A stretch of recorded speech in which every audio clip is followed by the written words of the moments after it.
Ya, jadi untuk Growing Together April ini adalah kopi dan juga kecanduan untuk topiknya. Nah, itu dibagi ke dalam 9 subtopik gitu ya. Nah, ini akan saya masukkan untuk evaluasi pelaksanaannya terlebih dahulu sebelum ke kontennya.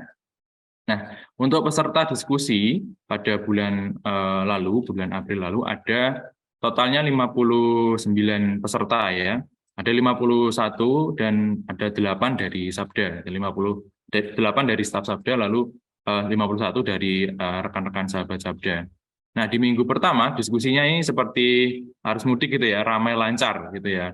Tetapi setelah memasuki minggu kedua, ketiga, diskusi cukup sepi dan mungkin dari sharing-sharingnya sih masih banyak ada yang karena kesibukan dan juga pekerjaan yang sedang dilakukan. Tapi mulai agak malam gitu mulai lagi masuk untuk diskusi. Nah, untuk jam aktif di setiap grup, jadi ada 2 WAG atau 2 WhatsApp grup untuk bulan lalu, itu jam aktifnya itu bervariasi. Ada yang dalam 1 minggu itu aktifnya hanya pada pagi hari. Jadi pagi hari itu aktif sekali dari jam 8 itu sampai 10, 11 itu aktif sekali. Lalu siang juga dilanjut, sore, tapi malamnya agak turun. Tapi ada juga di grup yang satunya, itu mulai aktif tuh sore, lalu ke arah jam-jam malam gitu ya, jam 7, jam 8. Nah, itu yang terjadi untuk pelaksanaannya. Jadi di setiap harinya,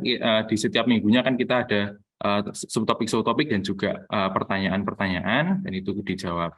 Nah, di sepanjang bulan April itu hanya ada dari 59 hanya ada 5 peserta dari GT1, Growing Together 1 atau WAG1, dan 2 itu hanya 5 peserta yang sama sekali tidak aktif atau tidak join dalam jalannya diskusi. Nah, sehingga ini cukup oke karena dari 59 kalau dikurang 5 berarti masih ada 54 orang yang boleh aktif mendukung bertumbuh bersama di dalam diskusi. Nah, jumlah dari hasil diskusi dan juga evaluasi juga, jumlah pertanyaan dalam subtopik nampaknya terlalu banyak untuk satu hari, sehingga ada hari di mana itu ada satu pertanyaan yang belum sempat direspons tetapi sudah berganti ke pertanyaan berikutnya, gitu ya. Lalu juga ada beberapa subtopik yang ternyata masih baru bagi beberapa peserta. Nah, itu ada subtopik fear of missing out atau FOMO, lalu juga no mobile phone phobia atau nomophobia, lalu juga ada FOBO, fear of being obsolete. Nah, itu bagi beberapa peserta ternyata masih baru, sehingga mereka harus mencari-cari referensi juga secara mandiri untuk bisa menjadi bekal dalam menyampaikan opini untuk bisa berdiskusi. Nah, tetapi tetap saja subtopik-subtopik tersebut bisa menolong untuk mempertajam jalannya diskusi. Nah, peserta juga sangat ini ya sekali ya, murah hati sekali ya untuk berbagi tips dari berdasarkan pengalaman yang sudah dialami terkait bagaimana mengelola stres, mengelola kecanduan pada gadget, lalu juga punya hidup yang lebih sehat, baik jasmani maupun secara rohani.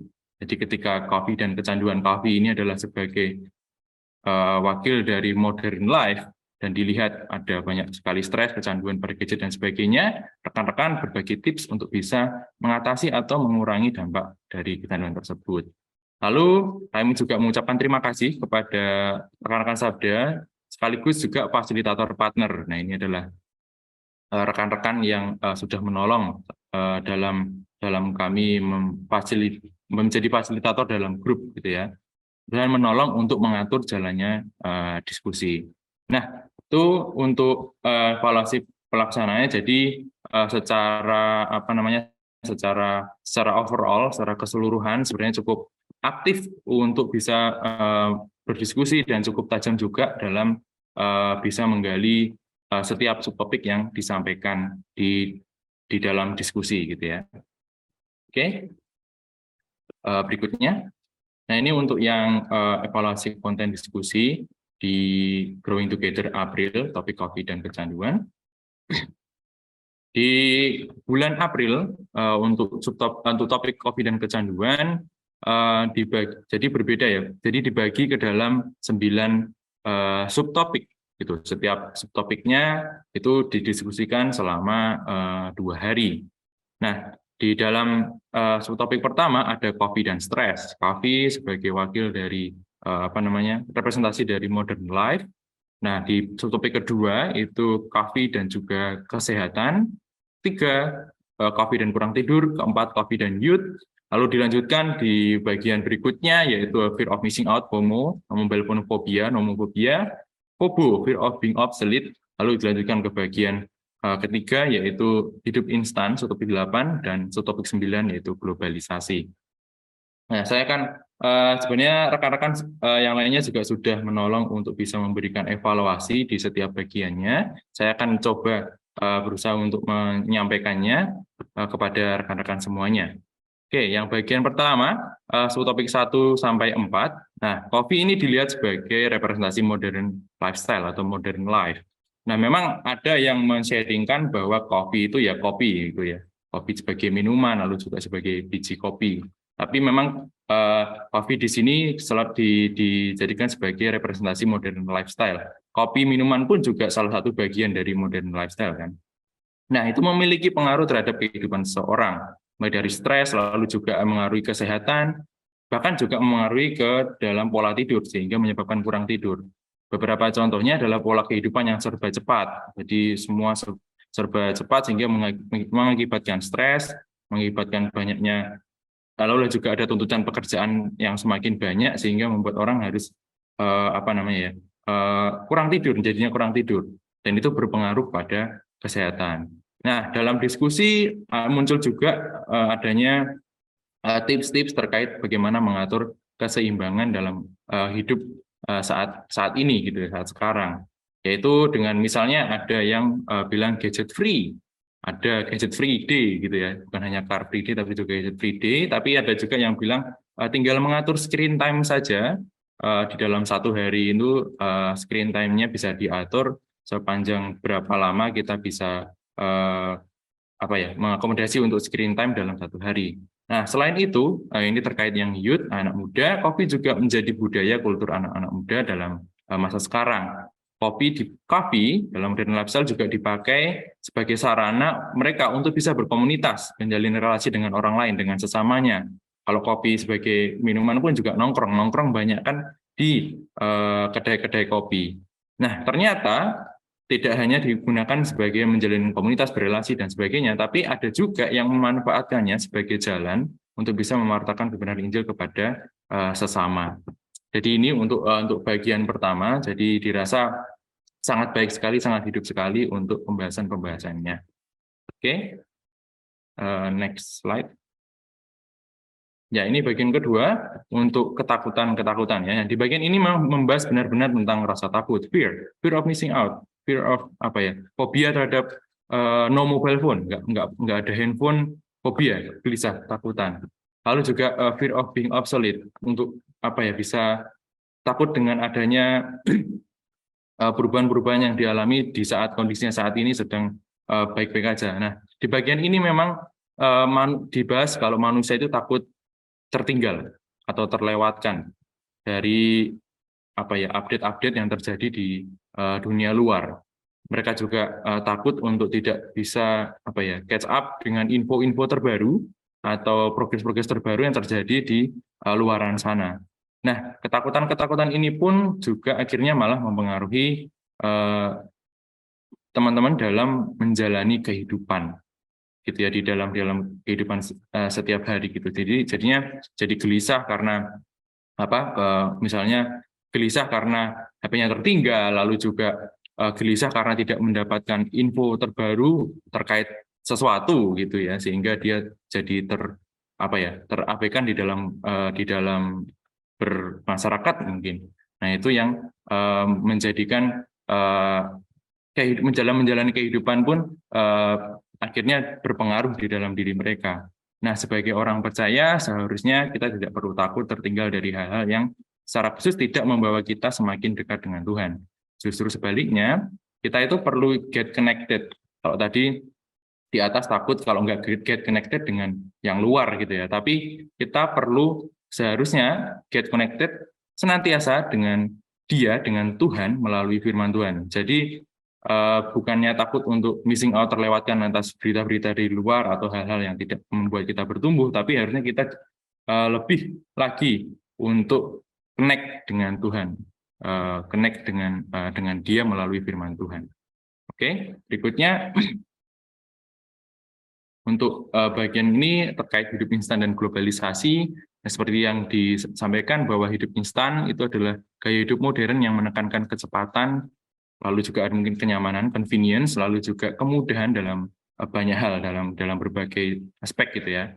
Namun ternyata memang ada dampak positifnya, tapi juga ada dampak negatifnya terhadap kesehatan fisik, mental, dan juga kehidupan sosial dan lingkungan. Kita melihat bagaimana banyak hal-hal yang sudah serba cepat, serba praktis, sehingga kita jadi kayak enggan berusaha gitu ya. Meskipun sebenarnya ada usahanya juga sih, tapi instan di sini menonjolkan tentang kepraktisan dan juga tentang kecepatan.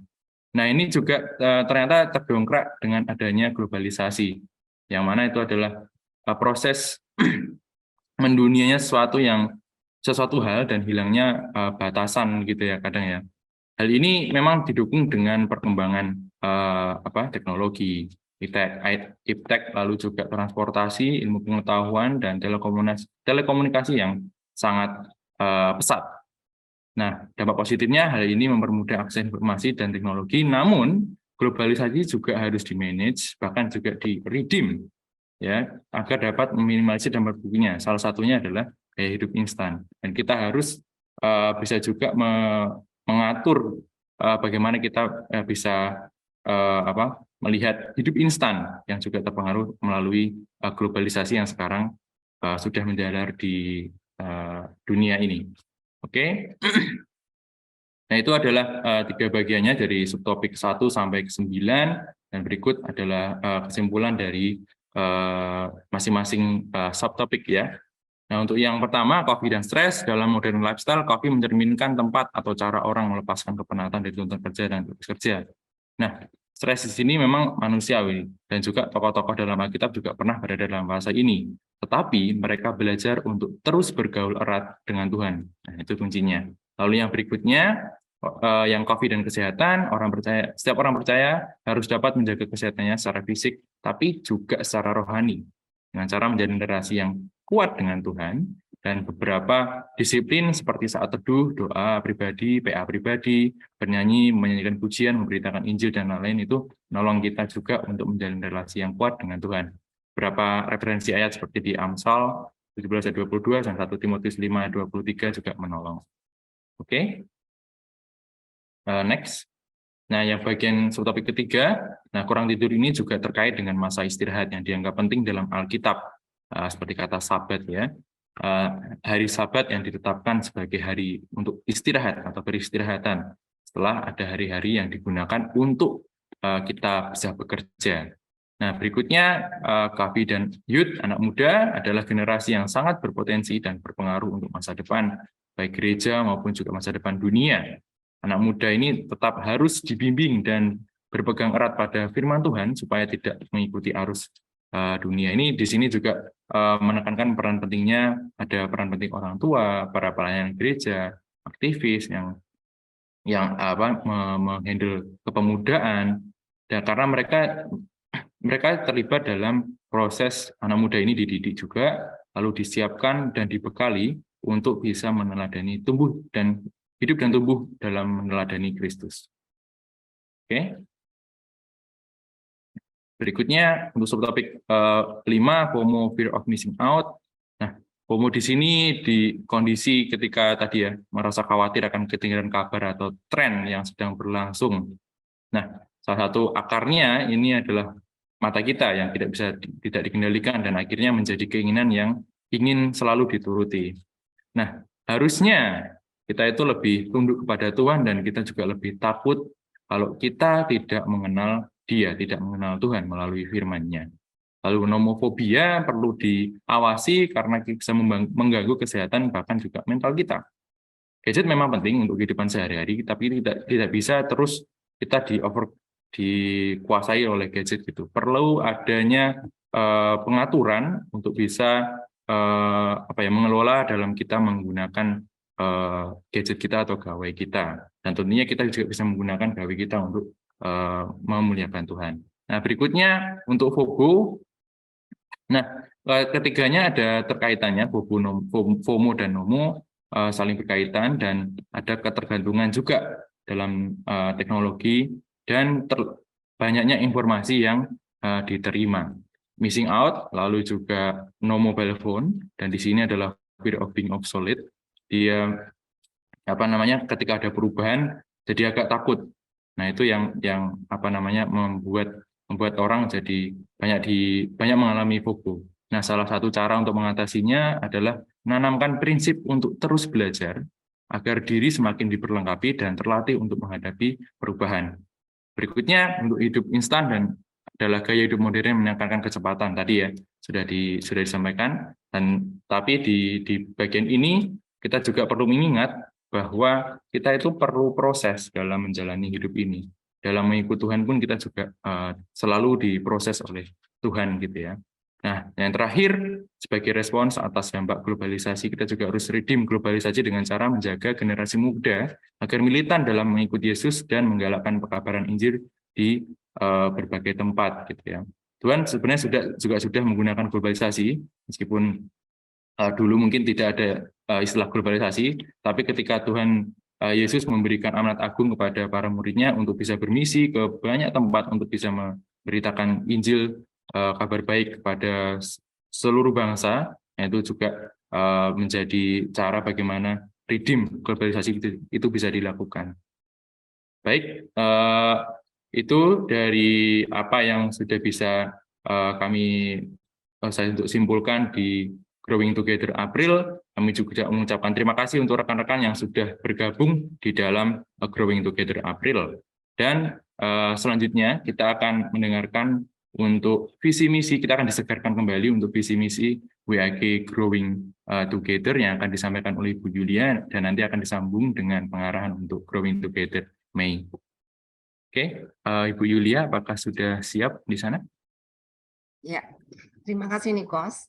Wow, Ya. saya senang sekali melihat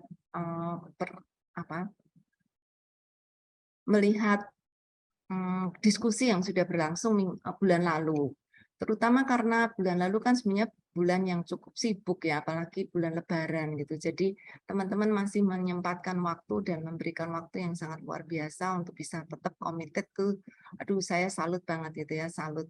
Saya berharap apa yang sudah dipelajari selama 1 bulan itu sungguh menjadi pembelajaran yang baik untuk Bapak Ibu semuanya, menambah pengetahuan, juga menambah komitmen kita kepada Tuhan, mengasihi Dia lebih lagi.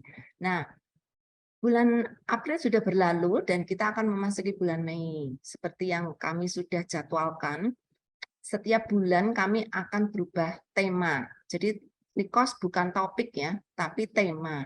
Topik itu tiap minggu ada topik, tapi kalau 1 bulan itu berubah tema. Jadi kita akan ganti tema untuk bulan Mei, dan bulan Mei ini adalah bulan istimewa untuk Hari Pendidikan, karena itu kami mengambil tema pendidikan. Nah, Bapak Ibu semuanya, sebelum kita memulai, karena mungkin ada banyak Bapak Ibu yang saudara yang baru, mungkin pengen tahu gimana caranya bisa ikut gitu ya. Mungkin kemarin dulu nggak sempat ikut dan sekarang akan ikut dan ingin di-refresh kembali dengan visi misi apa sih grup WA Growing Together ini. Juga untuk teman-teman yang sudah ikut, mungkin saudara ingin share kepada teman lain, apa sih Growing Together? Nah, dari share saya, silakan boleh ditangkap untuk bisa di-sharekan kepada orang lain. Saya akan share screen ya. Oke. Ini adalah visi misi dari WA Group Growing Together. Kenapa WA Group Growing Together dibentuk oleh Yayasan Sabda dan menjadi satu komunitas untuk pembelajaran? Karena kami semuanya menyadari bahwa zaman itu berubah terus-menerus ya, bahkan perubahan yang sangat cepat sekali. Bagaimana kita sebagai orang Kristen itu bisa catch up gitu ya? Bagaimana orang Kristen itu bisa terus mengejar perubahan yang ada, dan bagaimana iman kita itu bukan statis tapi juga bisa hidup dan bisa dinamis mengikuti perkembangan zaman, bahkan menantang zaman jikalau perlu, supaya kita bisa menjadi saksi Kristus yang efektif dalam keadaan dunia yang baru atau situasi yang baru, gitu ya. Terutama dengan kemajuan teknologi yang terus-menerus berkembang dan sangat cepat sekali, gitu ya. Jadi Bapak Ibu, atas dasar inilah kami melihat perlu dibentuk satu grup untuk kita bersama-sama bergumul, bersama-sama hidup sebagai orang Kristen, bagaimana menghadapi perubahan zaman yang begitu cepat. Nah, itu yang menjadi latar belakang kenapa grup Growing Together ini ada. Nah, apa visinya? Visinya adalah membangun komunitas belajar Kristen yang sehati sepikir untuk hidup bertumbuh dalam Kristus.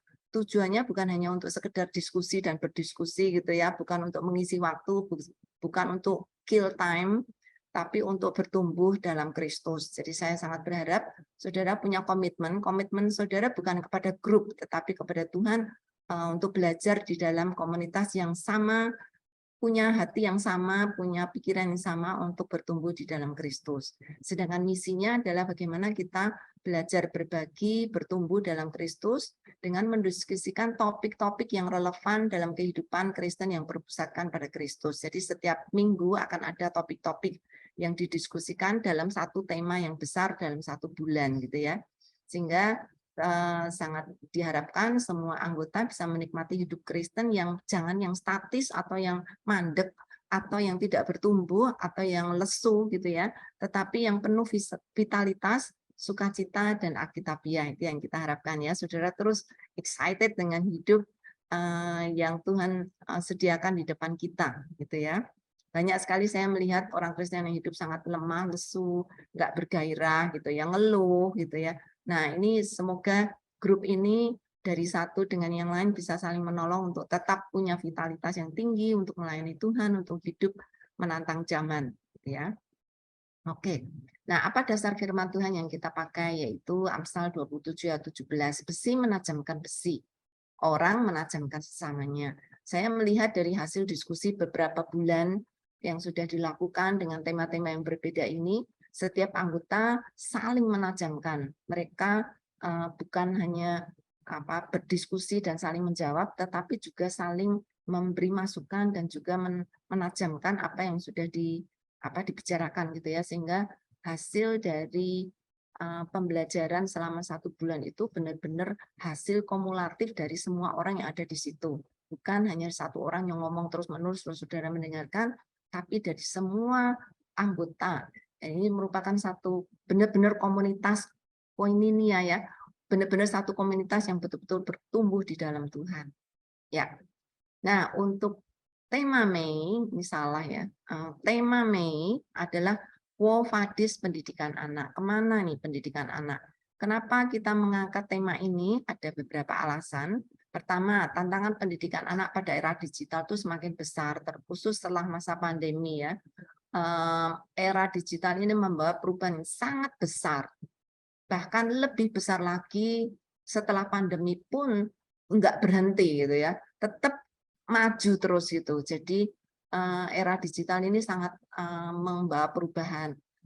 Kalau kita menengok ke belakang ya, masa pandemi dulu kita hidupnya gimana sih? Dengan sekarang kita hidupnya gimana? Udah beda banget gitu, terutama dalam perkembangan teknologi digital. Ya itu terkhusus untuk pendidikan anak kita yang di pandemi sudah diobok-obok gitu ya.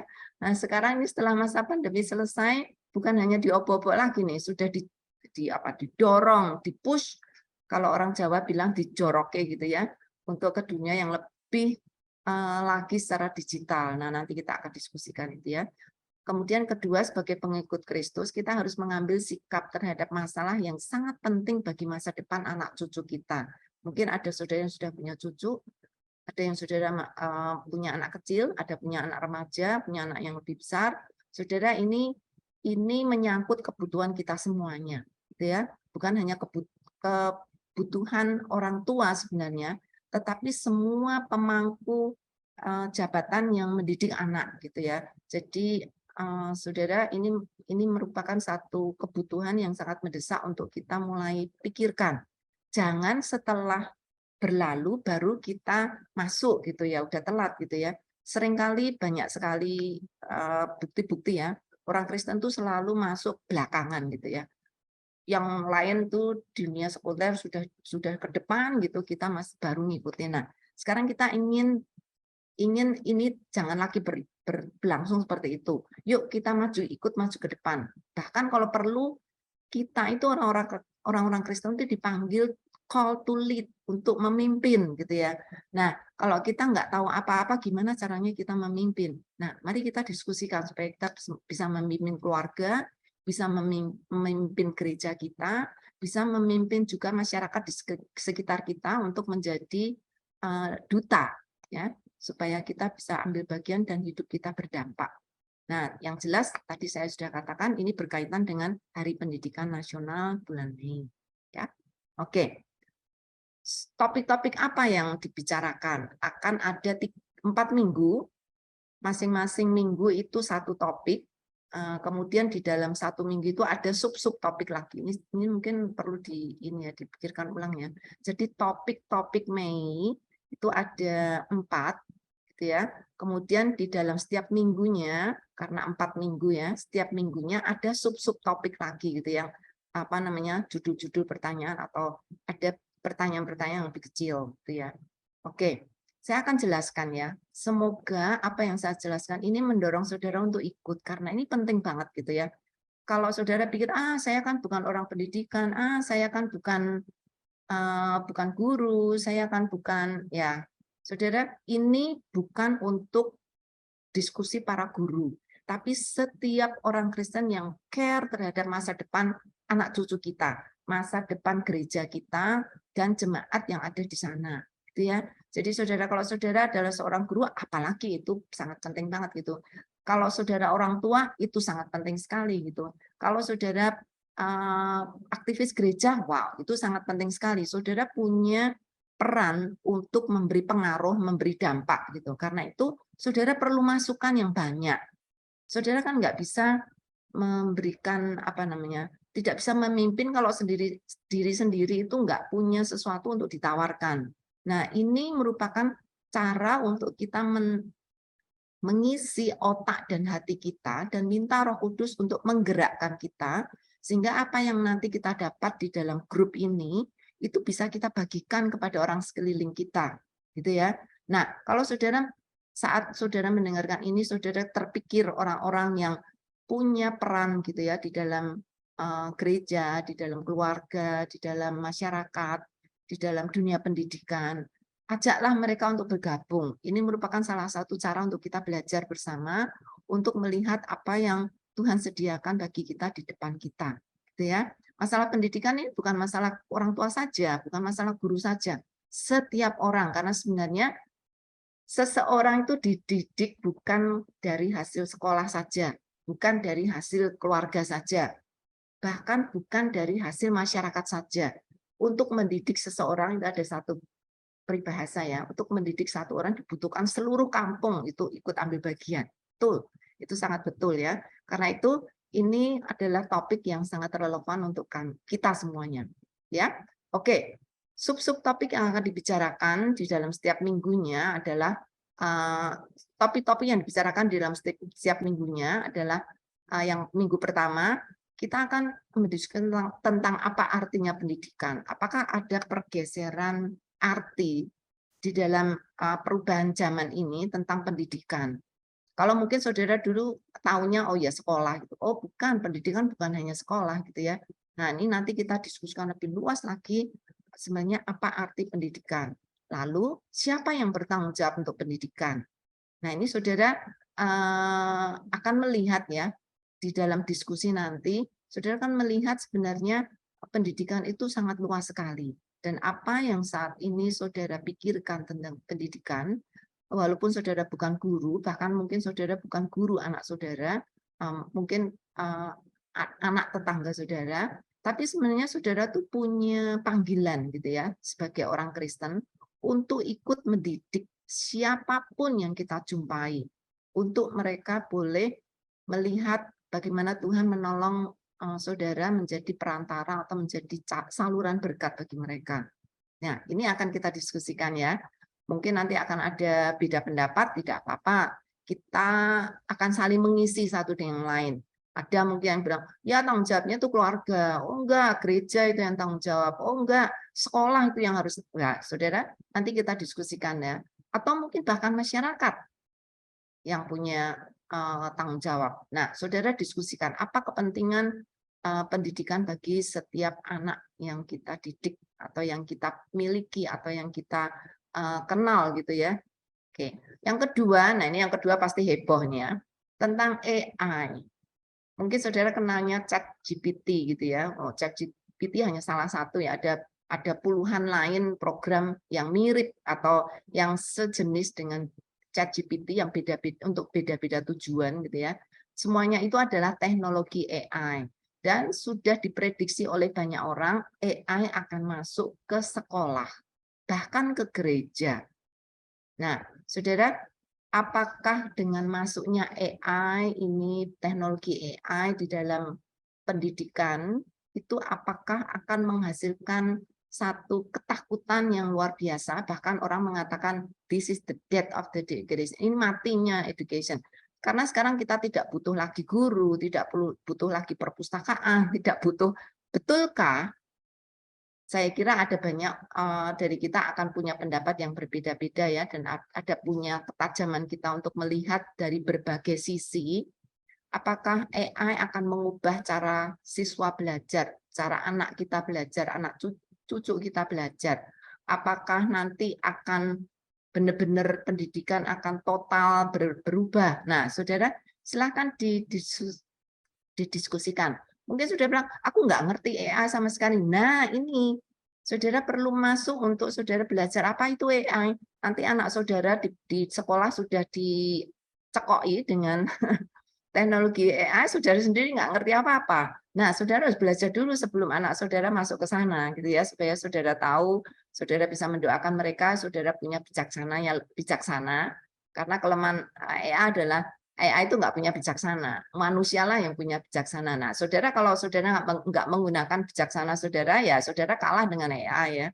Oke, minggu ketiga, future proof untuk education. Bagaimana menghadapi masa depan pendidikan, khususnya untuk generasi atau dunia digital. Kita juga orang digital loh Bapak Ibu, kita juga generasi digital. Kalau saudara sudah memakai semua peralatan digital, sebenarnya saudara juga adalah generasi digital, pemakai at least gitu ya. Nah, saudara, bagaimana kita menyiapkan menghadapi hal ini? Kalau saudara itu ya sering dengar ya, waterproof, artinya kalau cat yang waterproof artinya cat itu akan membuat tidak akan tembus air gitu ya masuk ke dalam tembok. Nah, ini future proof. Apakah kita bisa mempersiapkan anak cucu kita ke depan, gereja kita ke depan gitu untuk tidak hancur karena future yang mungkin menakutkan atau yang akan menggilas iman Kristen. Nah, ini merupakan satu tantangan yang harus kita hadapi bersama. Nah, saudara, ini topi-topi yang sangat menarik banget gitu ya. Ini semua akan terlibat, bukan hanya guru atau apa pendeta. Saudara itu menjadi titik-titik yang akan saling menghubungkan satu dengan lain untuk menjadi satu kekuatan. Nah, karena itu kalau saudara nggak ngerti, justru melalui diskusi ini saudara harus bergabung untuk saudara bisa mulai mempersiapkan, paling tidak menyiapkan otak saudara untuk tidak ketinggalan gitu ya, untuk saudara tahu what's happen dan apa yang akan terjadi di masa depan. Ya, saya berharap saudara sekarang excited untuk ikut. Saudara yang belum mendaftar, silahkan cepat-cepat mendaftar karena akan segera saudara akan segera dipersiapkan di kelompok-kelompok di bulan Mei nanti. Itu ya. Bu Yulia sudah memaparkan untuk tema ya, untuk tema dan juga topik di bulan Mei nanti. Nah, ini adalah untuk teknis diskusinya di GT Mei. Jadi nanti akan ada beberapa hal yang bisa diperhatikan bagi rekan-rekan yang mungkin baru pertama kali mengikuti Growing Together. Yang pertama, grup ini bersifatnya tertutup dan bersifat kekeluargaan, dan akan ada tidak ada sertifikat karena kita ini berbeda dengan kelas MLC gitu ya, yang bersertifikat dan harus aktif setiap ini. Tidak ada sertifikat, Tapi nanti tetap akan ada rangkuman diskusi pada akhir subtopik atau pada akhir topiknya tadi. Oke. Nah, tema diskusi tadi sudah disampaikan, setiap bulan akan berganti, dan peserta wajib mendaftar ulang terlebih dahulu ya setiap bulan sesuai dengan tema yang diminati. Ya. Jadi, misalnya bulan lalu saya sudah mendaftarkan diri misalnya, tapi bulan depannya atau bulan ini nanti juga harus mendaftar lagi untuk bisa menjaga kerapihan administrasi nantinya dan juga bisa lebih nyaman dalam kita berdiskusi bersama. Oke. Grup akan dimaksimalkan untuk diskusi. Jadi kami akan melalui admin akan mengirim data peserta ke grup sebagai perkenalan formal di setiap awal diskusi, gitu ya. Nah, grup diskusi akan dibagi menjadi 2 kelompok. Saat ini tergantung jumlah pendaftar ya dari Growing Together May. Saat ini dari jam 10 tadi masih terpantau 32, jadi kalau bulan lalu bisa sampai 59 atau hampir 60, itu bisa rekan-rekan yang lainnya juga boleh nih, kalau misalnya mau berbagi, atau yang belum daftar nih bisa langsung daftarkan dirinya untuk bisa ikut di Growing Together May. Saya sebarkan juga brosurnya ke rekan-rekan yang lain untuk juga bisa mengikuti Growing Together May bersama-sama dengan kita semua. Nah, ini untuk grup ini di bawah divisi komunitas dari Yayasan Lembaga Sabda, sedangkan untuk admin dan juga fasilitator, itu ada beberapa dari rekan-rekan Sabda, ada saya, ada Bu Evi, ada Ray, ada Bima, ada Mas Bima, ada Mbak Mei, ada Kak Roma, ada Tere juga, ada Bu Yulia juga sebagai pembimbing kita. Lalu juga ada fasilitator partner atau fasilitator relawan dari peserta. Dan ini meskipun kami menyebutnya admin atau fasilitator, tapi kami tetap menjadi peserta, gitu ya. Jadi tetap memberikan pendapat, lalu juga tanggapan, respons terhadap jawaban-jawaban atau tanggapan-tanggapan dari teman-teman semuanya. Fasilitator akan membagikan bahan referensi untuk dibaca dan dipelajari bersama, dan peserta juga dapat mengusulkan referensi yang ingin dikirimkan ke grup, bisa komunikasikan juga ke fasilitator kalau misalnya itu ragu-ragu misalnya ini apakah boleh atau tidak. Berikutnya, fasilitator yang bertugas akan mengirimkan pertanyaan diskusi dan juga referensi bahan. Nah, ini biasanya untuk setiap awal minggu itu dikirimkan pada minggu malam untuk bisa didiskusikan di hari berikutnya, gitu ya. Oke. Nah, peserta berdiskusi dengan memberikan jawaban, lalu juga pertanyaan kalau misalnya ada pertanyaan, tanggapan, dan juga ada referensi terkait topik atau subtopik diskusi yang sedang dibahas pada saat itu. Berikutnya, nah diskusi akan dilangsungkan pada 4 minggu, jadi tanggal 8 Mei dimulai pada besok Senin sampai 31 ya. Jadi sebenarnya 3 minggu lebih sedikit. Nah, itu dilaksanakan untuk bulan Mei ini. Aplikasi dan pelajaran juga akan dibahas pada minggu terakhir diskusi. Ini bedanya dengan GT atau Growing Together April, yang di mana setiap subtopiknya itu ada aplikasi praktisnya. Tapi untuk yang bulan Mei ini akan dibahas pada minggu terakhir diskusi. Nah, setiap awal minggu akan ada pertanyaan subtopik untuk bisa dibahas. Nanti akan dikirimkan oleh admin, oleh fasilitator, sorry. Nah, berikutnya, peserta harus berkomitmen nih untuk bertumbuh bersama dan saling mendukung dalam menghidupkan dinamika diskusi kelompok. Itu artinya juga rekan-rekan boleh berkomitmen untuk memberikan respons, tanggapan terhadap subtopik yang nanti dikirimkan oleh fasilitator. Tidak hanya itu, tapi juga menanggapi jawaban respons yang diberikan oleh rekan-rekan di masing-masing grup, gitu ya, di masing-masing grup Growing Together. Oke. Berikutnya, peserta wajib aktif diskusi minimal muncul 2 kali dalam 1 minggu dan bisa bebas memilih waktu diskusi sesuai dengan waktu yang disediakan.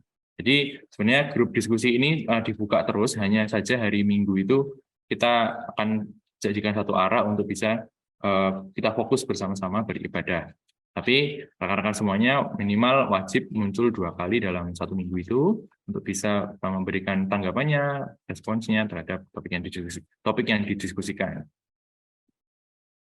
Oke, untuk peserta yang kurang aktif, biasanya admin akan memberikan reminder baik via PM, private message, maupun di tag di dalam WAG untuk bisa bergabung dalam diskusi. Bulan lalu sudah dilakukan baik oleh fasilitator maupun juga beberapa PM juga masuk salah satunya kepada saya dan juga ke beberapa rekan-rekan fasilitator yang lain. Nah, untuk diskusinya, jadi mohon untuk berdiskusi dengan baik dan tidak out of topic, agar tidak mengganggu kenyamanan peserta yang lain. Kita lagi bahas apa, nanti melebarnya kemana-mana, ya jangan. Jadi, mohon untuk bisa fokus dalam pembahasan diskusi pada untuk subtopik dan juga pertanyaan-pertanyaan yang disampaikan di dalam subtopik tersebut. Nah, Sabtu tidak akan ada fasilitator yang piket, tetapi grup tetap dibuka bagi peserta yang ingin tetap berdiskusi. Misalnya pada hari Jumat nih, karena keburu ngantuk atau lelah gitu ya, itu bisa disambung pada hari Sabtunya. Misalnya, aku pengen menanggapi itu, masih bisa untuk dibuka untuk bisa berdiskusi pada hari Sabtu. Minggu ditutup supaya kita bisa fokus beribadah karena itu akan ditutup satu arah.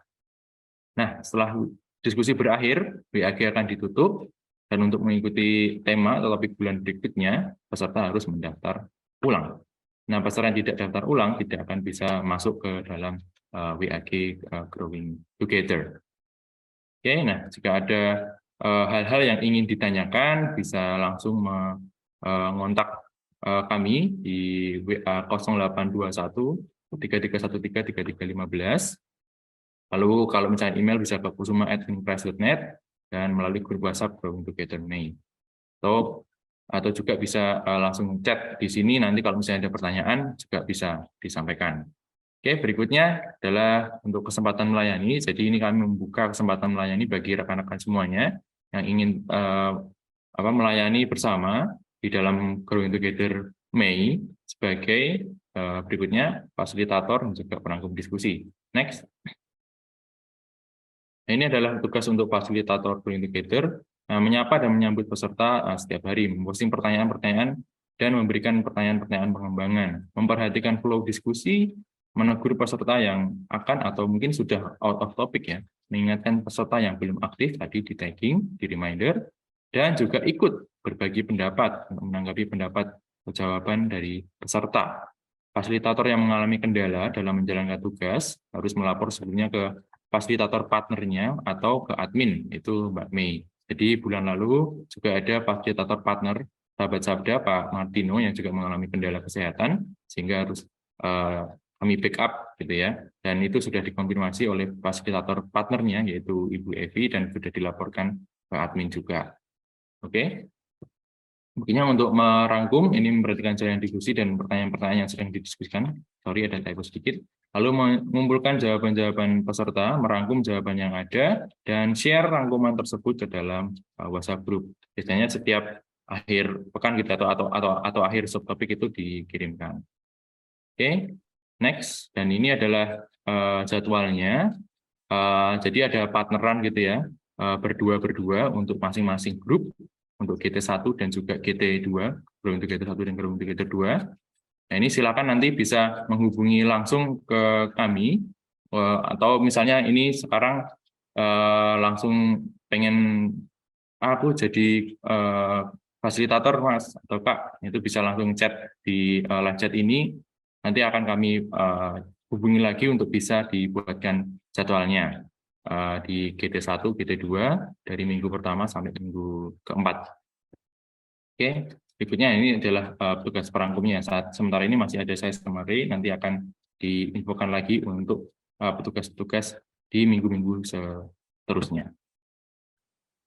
Oke, terima kasih sudah menyimak untuk pemaparan pada pagi hari ini. Dan kalau misalnya ada tanya jawab, itu bisa langsung di live chat. Dan saya mengucapkan selamat bertumbuh bersama untuk kita semuanya.